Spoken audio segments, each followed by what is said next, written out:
कभी ऐसा हुआ लाइफ में कि एक दिन बैठ के सोचा कि लाइफ किस तरफ जा रही है।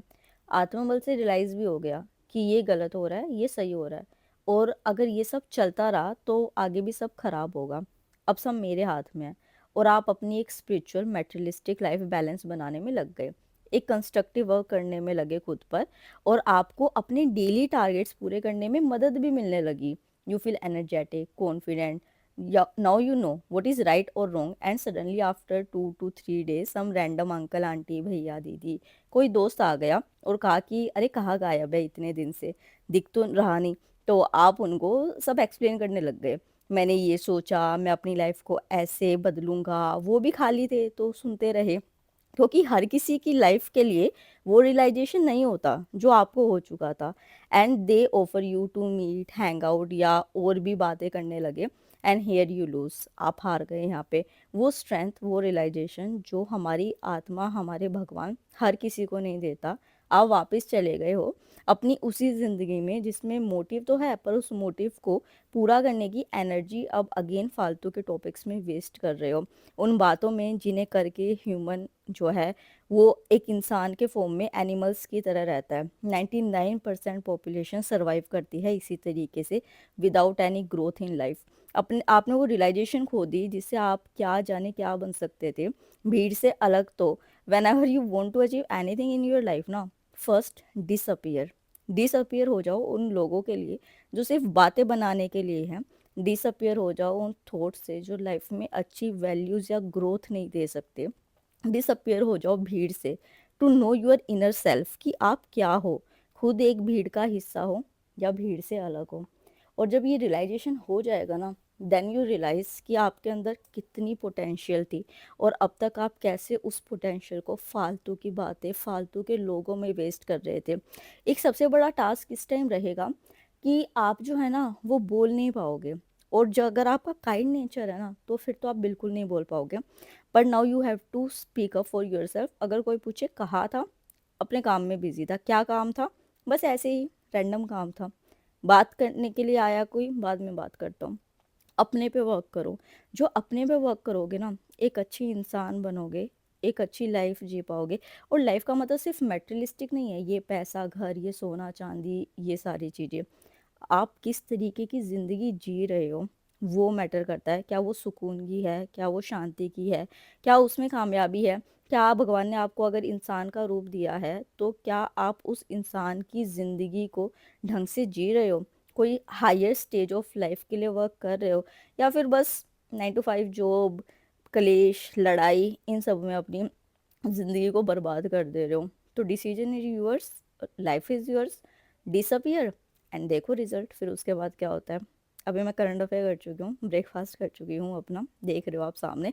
और अभी मैं एडिटोरियल कर रही हूँ इंडस वाली सिविलाइजेशन की स्क्रिप्ट जो करेगा रिलीज, तो उससे रिलेटेड ये थी। और एक बुक भी है, पहले वो बताती हूँ आपको। जब हम ज्योग्राफी करने बैठते हैं तो सबसे बड़ी मुश्किल होती है इसका वास्ट सिलेबस जो हमें समझ नहीं आता है। और इतने सारे फैक्चुअल कंटेंट इसके अंदर होते हैं कि लास्ट में स्टूडेंट्स इससे हार मान जाते हैं और ज्योग्राफी को नहीं कर पाते हैं। So here is the solution. Second edition आ चुका है best selling master geography through maps का, थ्रू दिशा पब्लिकेशन। इसमें आपके वर्ल्ड ज्योग्राफी, इंडियन ज्योग्राफी और इकोलॉजी के कलरफुल मैप्स आपको दिए गए हैं ताकि आपको सिविल सर्विस एग्जाम में सक्सेस मिल सके। इस बुक को 2 सेक्शंस में डिवाइड किया गया है, इंडिया एंड वर्ल्ड का। आप यहाँ पे देखेंगे कि total 69 new coloured maps India और वर्ल्ड के आपको दिए गए हैं इसमें, जो कि यूपीएससी के पीवाईक्यू बेसिस पे, जैसे आप सामने देखिए कि ऐसे करके आप हिल्स को कभी भी नहीं भूलेंगे।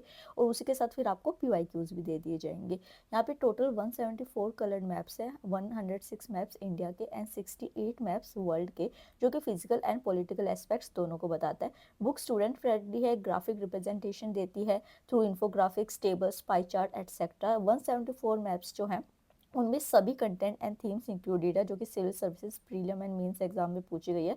तो आप प्रीलिम एंड मेंस की पीवाईक्यू के थ्रू इजीली प्रिपरेशन कर सकते हैं। कोई और बुक की आपको ज़रूरत नहीं पड़ेगी इसके बाद। मेरे पास ये बुक पहले भी थी, मैं इसका लिंक डिस्क्रिप्शन बॉक्स में दे रही हूँ, तो आप जाके देख सकते हैं। उसी के साथ दिशा पब्लिकेशन ने अपना करंट अफेयर भी लॉन्च किया है, जो कि आपको 2025 के UPSC and other state PCS government exams में भी हेल्प करेगा। तो this is very good authentic source. आप इसको भी जाके डिस्क्रिप्शन बॉक्स में चेक कर सकते हैं। और ये बुक आपको हिंदी में भी अवेलेबल है, तो आप तैयारी कर सकते हैं।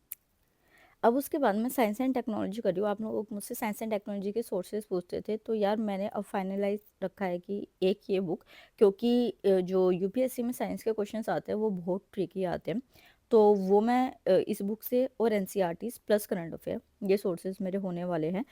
मैं केमिस्ट्री से शुरू कर रही हूँ, मैटर इन कॉम्पोजिशन, और उसके बाद कल जो है वो मैं ये पीवाईक्यूज और प्रैक्टिस क्वेश्चंस करूँगी।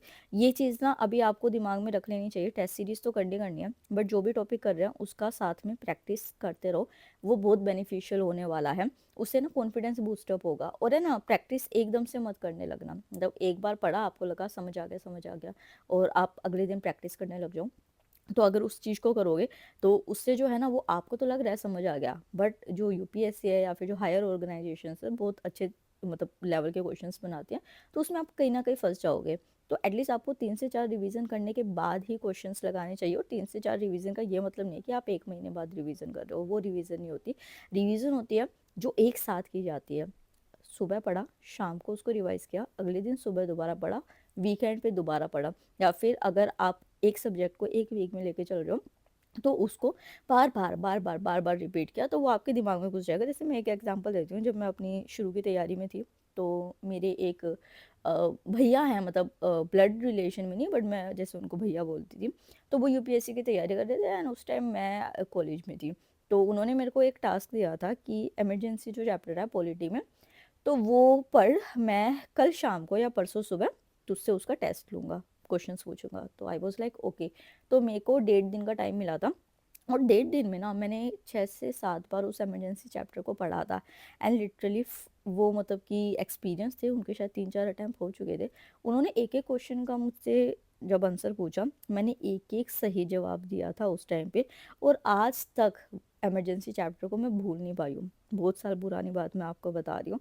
तो ये होता है रिवीजन का। जैसे आप समझो यार कि जब हम बच्चे थे तो हमको अल्फ़ाबेट्स कैसे याद कराए जाते थे। मतलब आज अगर आपको कोई एक स्पेलिंग लिखनी है कि मेरा नाम कनिष्का है, तो क्या आपको रिवाइज करना पड़ेगा? नहीं, क्योंकि वो आपके दिमाग में इतनी तरीके से बैठ चुका है। तो यही चीज़ वर्क करनी है।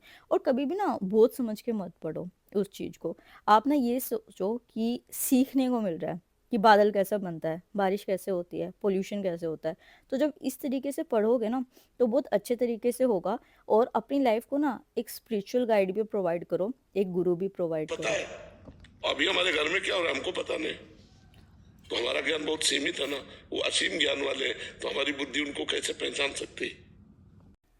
उसके बाद I am doing CSAT. CSAT का एक बहुत कॉमन डाउट आता है मैथ्स का। एक्चुअली क्या है कि वैसे अब मैं ये बात कहना नहीं चाहती, पहले मैं कह दिया करती थी कि मेरा मैथ्स वीक है। बट जब मैं कभी भी अपने मन में ये बात डालूंगी ना कि मेरा मैथ्स वीक है, तो मैं खुद ही अपनी पोटेंशियल को कम कर दूंगी सीखने की। मैं अपने दिमाग को पहले ही बता दूंगी कि नहीं, ये मेरा वीक है, तो हम आगे से इस बात को नहीं बोलेंगे। हम ये बोलेंगे कि मैथ्स को हम कर रहे हैं और अच्छा स्ट्रॉन्ग बनाने के लिए। तो अपने मैथ्स को और स्ट्रॉन्ग बनाने के लिए मैं ऋषभ सर की क्लासेस लेती हूँ। ये वही हैं जो प्रीलियम बूस्टर भी कराते हैं, इनकी ही इकोनॉमी की क्लासेस भी बहुत अच्छी है। तो ये इतने अच्छे तरीके से समझाते हैं ना। संडे को क्लासेस होती है मैथ्स की, बिल्कुल बेसिक से बिल्कुल सिंपल लैंग्वेज में। तो अगर आपको मैथ्स को अच्छा बनाना है अपने, तो आप यहाँ से लेक्चर देख सकते हैं। ये मेरा फाइनल अब सोर्स हो गया, क्योंकि मैं हर बार ना अलग अलग देखती थी मैथ्स के उन स्ट्रगल्स को ख़त्म करने के लिए। तो फाइनली अब मेरे को एक जगह मिल गई है। ऑब्वियसली यही होता है कि आप कई जगह एक्सप्लोर करते हो चीज़ों को, और फिर उसके बाद आपको एक सही जगह मिलती है। तो ओनली आई एस एक्सटेंडेड पे ये लेक्चर्स मिलेंगे आपको, आप जाके देख सकते हो। संडे टू संडे क्लासेस होती है। तो मैंने अपना सी सेट इस तरीके से किया। एक चीज़ और आपकी लाइफ में बात आएगी कि आपने अभी कहा कि डिसअपियर हो जाओ, तो आप वीडियो क्यों बना रहे हो? देखो, कर्म में और धर्म में फ़र्क होता है। ये वीडियो बनाना मेरा कर्म है, और मैं अपने कर्म से पीछे नहीं हट सकती, क्योंकि उसमें भगवान भी मेरा साथ नहीं देंगे कि तू भाग रहा है, तू चीज़ों को छोड़ के भाग रहा है। हमारे भगवान ने हमेशा हमको सिखाया है फेस करो और उसके साथ आगे बढ़ो। तो यहाँ पे मैं एक पॉजिटिव आउटलुक से इस चीज़ को कर रही हूँ। मैं अपना फेस क्यों नहीं दिखा रही हूँ? तो यार देखो, लाइफ में अप डाउन्स आते रहते हैं, है ना। तो मैं कोई भी चीज़ फेक नहीं करना चाहती, झूठी नहीं करना चाहती। तो अभी मुझे नहीं लगता कि मतलब मैं कोई एक्सप्रेशंस इस तरीके के दे पाऊंगी। तो इस वजह से मुझे लगा कि थोड़ा सा अभी ब्रेक लेना चाहिए या फिर मुझे ऐसा कुछ तैयार होने का मन नहीं करता, और जब आप वीडियो बनाते हो आपको थोड़ा रिप्रेजेंटेबल लगना होता है, तो वो सब करने का मेरा मन नहीं होता। तो वो बस मैं एक बार थंबनेल की पिक्चर क्लिक करने के लिए थोड़ा-सा 2 मिनट के लिए, बाकी मैं अपनी लाइफ में बिल्कुल ऐसे सिंपल ही रहना चाहती हूँ। और ये वाली जो क्लिप है ये सिर्फ़ मैंने इसलिए शूट की है क्योंकि मेरे को वीडियो की थोड़ी ड्यूरेशन बढ़ानी थी। मतलब यार वही है ना कि आप लोगों से झूठ बोल के, खुद से झूठ बोल के, चीज़ों को छुपा के क्या ही मिल जाएगा। सबसे बड़ी स्ट्रेंथ होती है कि आप सच पे रहो। और वो सच जो है ना वो शायद शुरू में थोड़ी तकलीफ देता है, बट आगे वो आपको अच्छा लेके चलता है। ये मेरा खुद का रियलाइजेशन, अभी अभी बहुत सारे रियलाइजेशन हो रहे हैं, पर वही वाली बात है कि अभी डिस्कस नहीं करना है किसी भी चीज़ को। तो आई होप आपको आज सोर्सेज भी पता चले होंगे और आप मेरी बात को समझेंगे। मैंने बहुत मेहनत करके इन बातों को सोचा था आप लोगों के साथ शेयर करने के लिए। तो चलो अच्छे से पढ़ना, फिर bye bye, thank you and जय हिंद।